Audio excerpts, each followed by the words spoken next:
This next story has a lot of people asking, what was she thinking? A mother who's also a teacher at CFISD is accused of putting her 13-year-old son in the trunk of her car because the boy had COVID. She was caught after taking her son to a COVID testing site. Now she's facing charges. Zach Tawatari joins us with this bizarre story. It certainly caught a lot of people's attention. What we know so far is that CFISD says that mother, Sarah Beam, was a teacher here at Cypress Falls High School you see behind me. And now she's on administrative leave, and court documents say she has a warrant out for her arrest.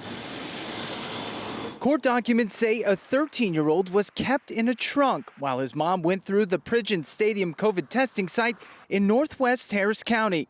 The reasoning? She said her son tested positive for COVID and she was trying to prevent herself from being exposed while she went for additional testing. I have never heard of somebody being put in the trunk because they tested positive for anything. Sergeant Richard Standifer is a public information officer for the Department of Public Safety. He says that aside from the optics, there are safety concerns that go along with a decision like this. In the event that the vehicle is in a crash, there's no way to really secure a person in a trunk. Namely, a seatbelt, which Standifer says is required by law in a passenger vehicle or passenger truck. According to the court documents, Beam, who CFISD says has been a teacher at Cypress Falls High School and employed by the district since 2011, is being charged with endangering a child. Most of your vehicles are constructed with crumple zones in the front and the rear of the vehicle. So if an individual's in the rear of the vehicle and they're involved in a crash, they're probably at greater risk of being injured. The child was removed from the trunk unharmed, but the district says Beam has been placed on administrative leave